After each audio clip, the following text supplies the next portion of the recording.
Queues return as fuel scarcity hits. Many trapped as building collapsed on laborers in Kano. Labour shuts Nigeria's Social Insurance Trust Fund headquarters over staff salaries cut. And on the foreign scene, Togo heads to controversial legislative polls on Monday. Hello and welcome to Trust TV's news update. I am Chiamaka Mwafo. Thanks for joining us. There are concerns that Nigeria is on the verge of another fuel shortage that will affect the livelihood of millions of people across the country. At least 6 states, including the federal capital city, are facing fuel shortages, which has triggered long queues at filling stations where the product is available.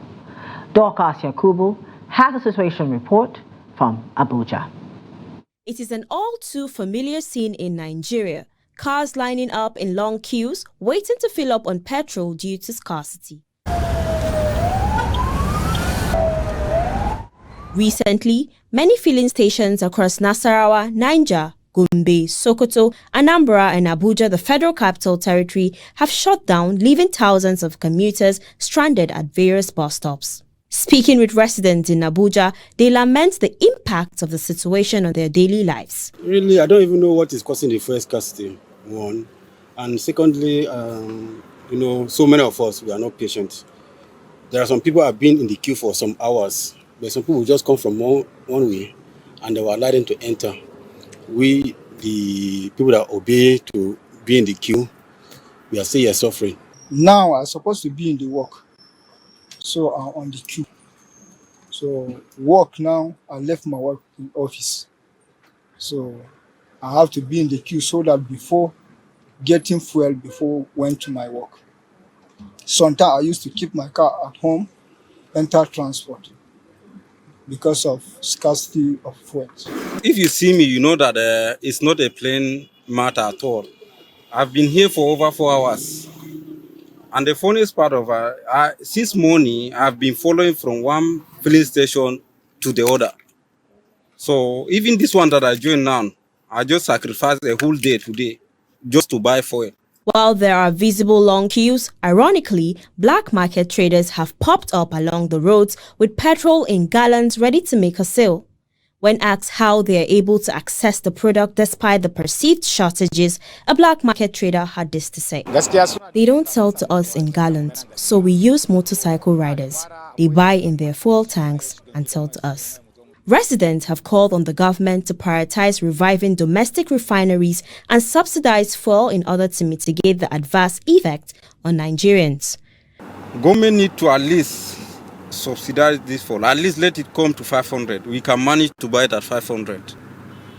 But at 680, 700, we cannot get. I don't even know the problem now, whether what happened that. Is it no fuel?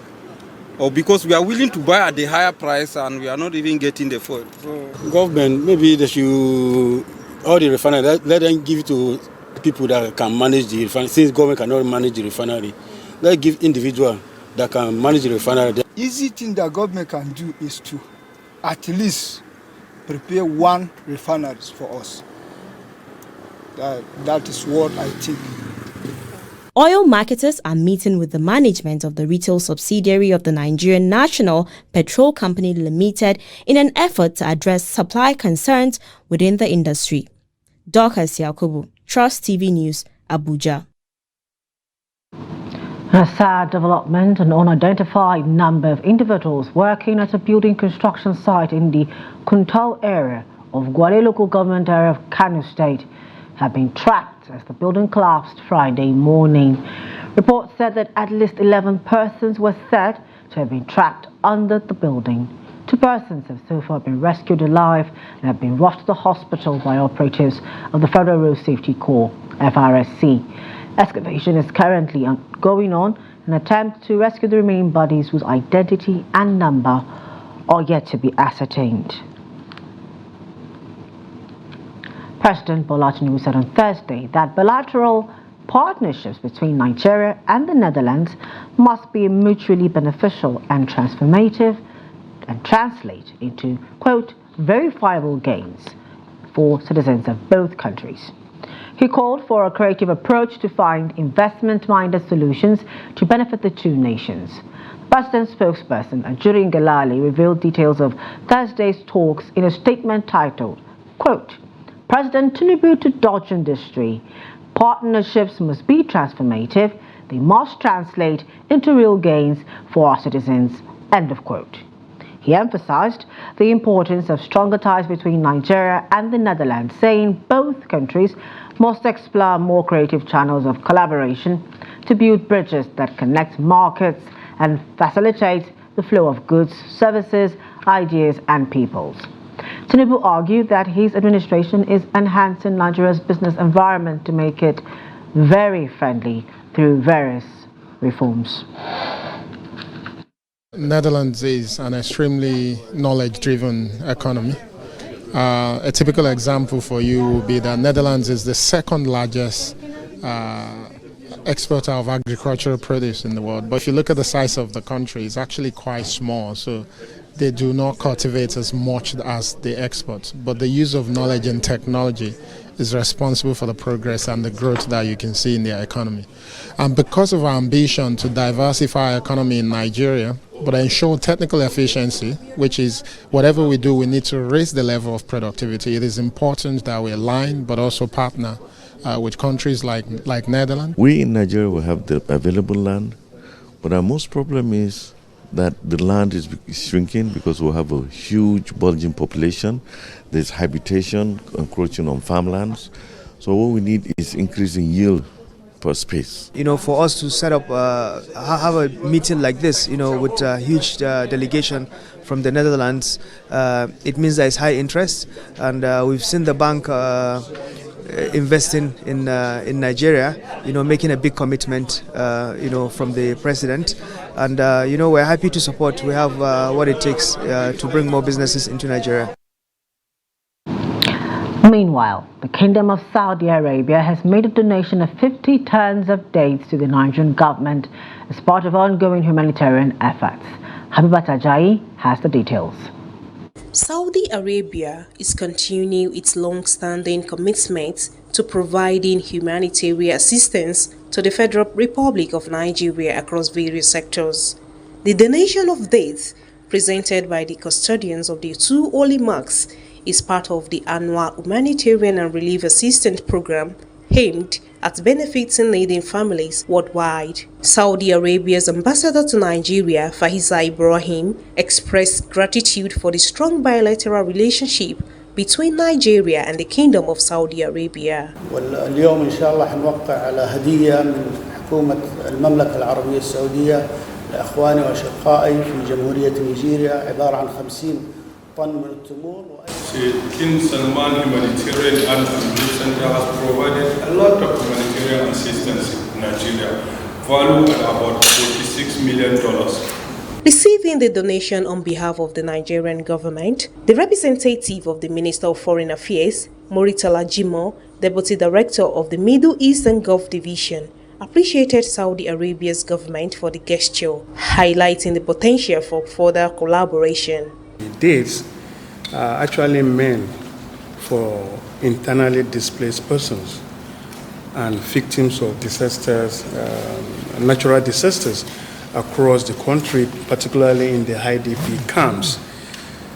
So we took delivery of these 50 tons of dates last week in the Ministry of Foreign Affairs, and we are here this morning for symbolic handing over.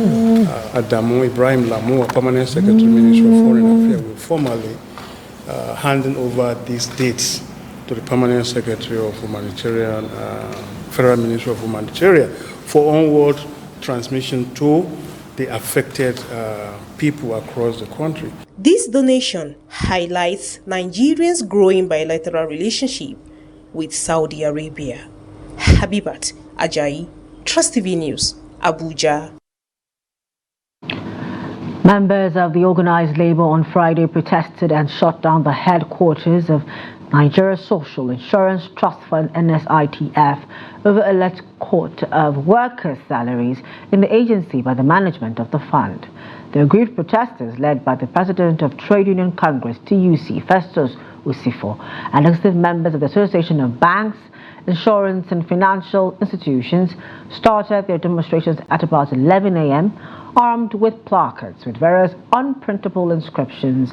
The protesters alleged that the management, being led by the managing director of the fund, Maureen Alogao, had made deductions of consequential taxes to the tune of 2.1 billion naira, which were not remitted.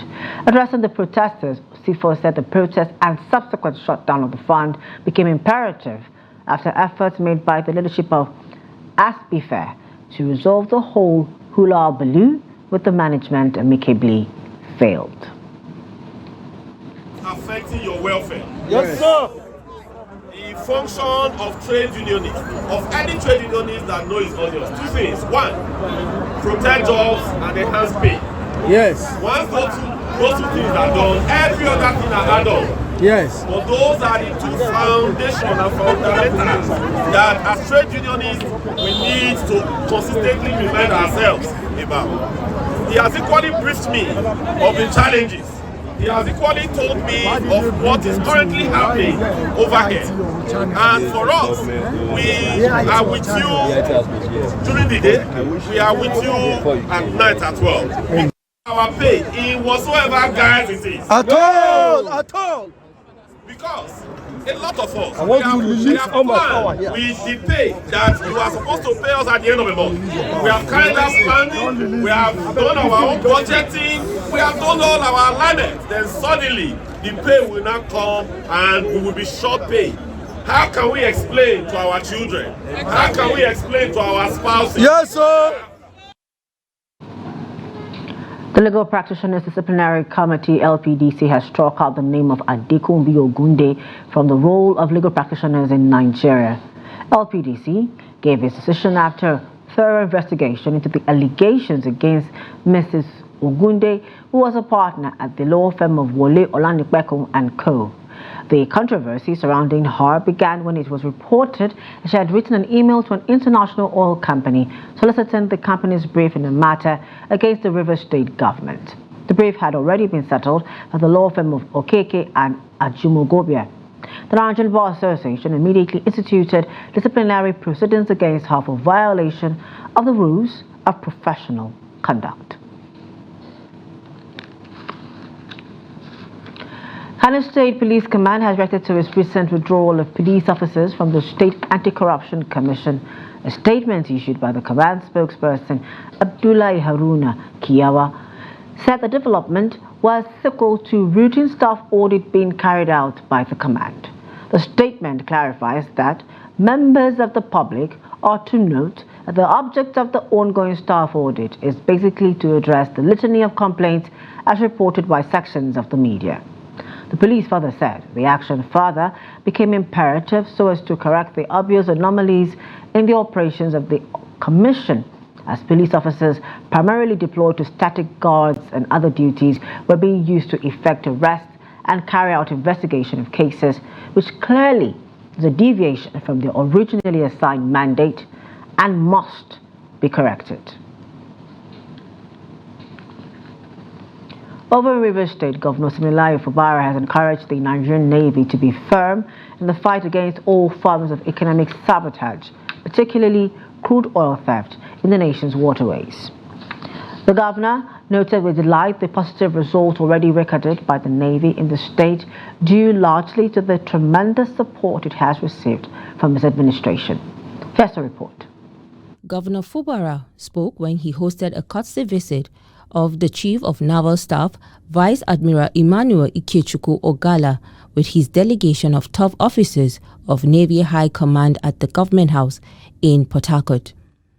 The Rivers State Governor stated that Nigeria is facing myriads of crises, including economic challenges, rising insecurity, and criminal activities that threatens the national economy, which should not be overlooked. Together, we'll give you all the support to make sure that you deliver on your mandate. And what is a mandate? You were appointed at a time when our country is facing a lot of crisis.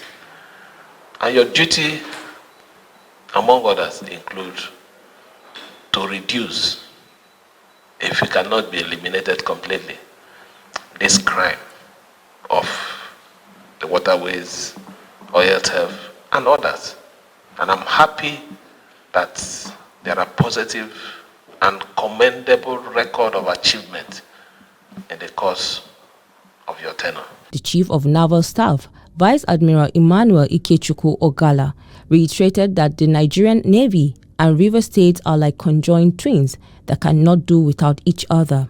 Vice Admiral Ogala said they need collaborations on various aspects of their activities, ranging from training, operations, and logistics. Support us in our operations in order for us to be able to achieve the mandate, which is the improvement of the security of the maritime environment, to enable this federal government and the state government to be able to exploit the resources, enormous resources and the potentials in our blue economy. Vice Admiral Ogala also used the opportunity to inform the governor the erstwhile location of headquarters of Naval Training Command, Lagos, is moving to the renovated school in Elem.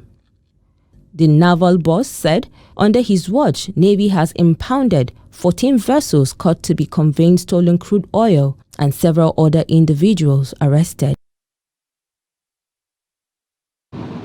This is the news update on Trust TV. Up ahead, security operatives crack down on roadside traders in Jos. More when we return. Please do stay with us. Welcome back. Thanks for staying with us. And just joining us, it's the news update on Trust TV. Now a recap of our top stories. Queues return as fuel scarcity hits. And we also told you that many trapped as building collapsed on laborers in Kano. The Nigerian Education Loan Fund has warned against what it described as a, quote, fraudulent advertisement about a federal study loan.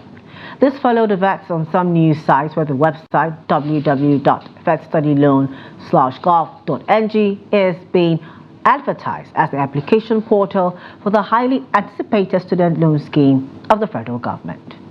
Quote, NEL Fund wishes to clarify that it has no association with this website and strongly condemns any attempts to deceive students seeking financial aid. End of quote. That read a disclaimer signed on Friday by its media and public relations lead, Nasiru Ayutogo. Said the fund's official channel for student loan applications, which will be open to the public in due course, is www.nelf.gov.ng. Therefore, he appealed to persons who encounter the fake website to report it to the authorities immediately. Security operatives, including soldiers, police, civil defense corps, have cracked on roadside traders operating around Terminus Market, Jos, the state capital of Plateau State.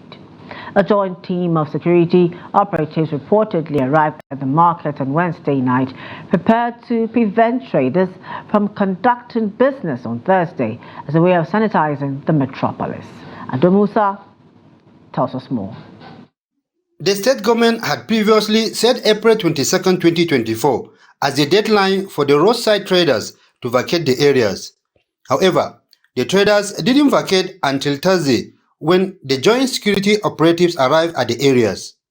The state government also said they had asked the traders to leave because business transaction around the area is creating serious congestion, adding that it has planned to make part of the occupied areas a bus terminal.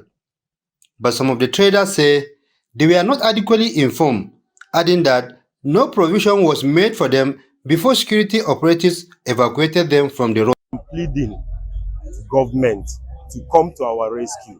It's not like we traders, we are not happy going into the market. We are very happy. The way the government organizes it is not fair. As of yesterday, as a trader, I went to the market authority. I obtained my form from government at the rate of 6,000 naira. I asked, when are we allocating? When are we moving into the market? The authorities say in due time, they will tell us. Only to my greatest surprise, coming out this morning, I saw everywhere was people are doing market at the roadside just to wake up on a day. Here's that they have sent people away from the market. We are really looking forward for the government to please pity the poor. The poor are really, they comes out to hustle. So if you can look on to us and repair the market for us clean, so that we'll come to the real marketplace. This place, because really we are not really enjoying doing market at the roadside, but we are just managing to see that we get food to eat. Da ya faru gaskiya ba mu ji daɗin shi ba. Mu har ga Allah mu ba mu ji daɗi ba kwata-kwata. Dan I anan am muke not neman happy abin da with muke what ci has muke happened sha because muke sa we were sutura. not told Mun that matasa security ne masu operatives ƙarfin zuciya were coming za su today. kaiwa gurin neman This abinci. is An zo an where samu we get an money kwashe to buy wasu food. mata ba mu sani ba da But daddare all of a an zo sudden, kawai da sabon we buɗe were gaba just kawai. dispersed. Gaskiya The har ga Allah government did not provide any place for us. How do they want us to survive? The traders, however, call on the state government to provide them with another place to continue their business. Ado Musa, Trust TV News, Jos. Now, the Qatar charity organization has said it will support over 1,000 of orphans that were affected during the peak of insurgency in Borno State. The foundation made the pledge during an official visit to the Borno State Governor, Professor Babagana Zulum, in Maiduguri to lay a foundation for the construction of a primary school. The ambassador to Nigeria, Ali bin Ghanem, said the Qatar government will do everything possible to support the orphans who were demoralized by the conflict. Governor Zulum, while appreciating the ambassador and his entourage for the tremendous support, noted that the state government will provide an enabling environment for the organization to carry out its developmental projects and plans, and most especially promoting Arabic education in the state. To promote cordial relationship between Nigeria and Qatar, which I partner with you in order to promote Islamic education. Ogun State has been having insecurity for the last 15 years. About 3.5 million internally displaced and people were displaced in Ogun State. More than 300,000 people were killed. About 5,000 classrooms were destroyed in Ogun State. Gradually, we are building back better. This your support is coming at the right time when we want to resettle back people to their communities so that they will earn their needs of livelihood. Continue when the area was related to most of the kingdom in West Africa and needed to be peace and full of historical past with the peace and economy, culture, and Islamic way. Away from Nigeria, Togo will head to the polls on Monday in legislative elections that follow a series of government crackdowns on opposition protests and the passing of a controversial new constitution that could allow the president to stay in power indefinitely. The party of President Furi Gnassingbé has passed a constitution which Gnassingbé himself is yet to sign off on, which would see Parliament elect the president instead of a direct vote by people. Civil society organizations and opposition supporters have condemned the move, calling it anti-democratic as it would allow Gnassingbé to essentially stay in power indefinitely. Opposition protesters have been banned ahead of the election and foreign journalists forbidden from covering the vote. The Catholic Church has also been barred from acting as observers. Monday's vote would give the opposition a chance to gain more seats in Parliament, which could give them more say on major policy changes like the passing of a new constitution. Still away from Nigeria and in the African continent, Egyptian President Abdel Fattah el-Sisi has said his country will continue to, quote, completely reject the displacement of Palestinians from the Gaza Strip into the Sinai Peninsula. Egypt is concerned an Israeli ground assault on Rafah in southern Gaza would push hundreds of thousands of displaced Palestinians across the border into its territory. Israeli Prime Minister Benjamin Netanyahu says Rafah is Hamas's last remaining stronghold after more than 6 months of war and that sending in ground troops is essential to defeat the group. But Egypt opposes any move that could send desperate Palestinians fleeing across the border into its territory.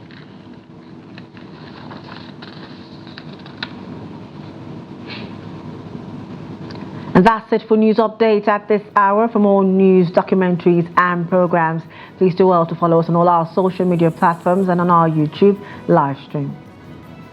I am Chiamaka Mwafo. On behalf of the news production team, thank you for watching.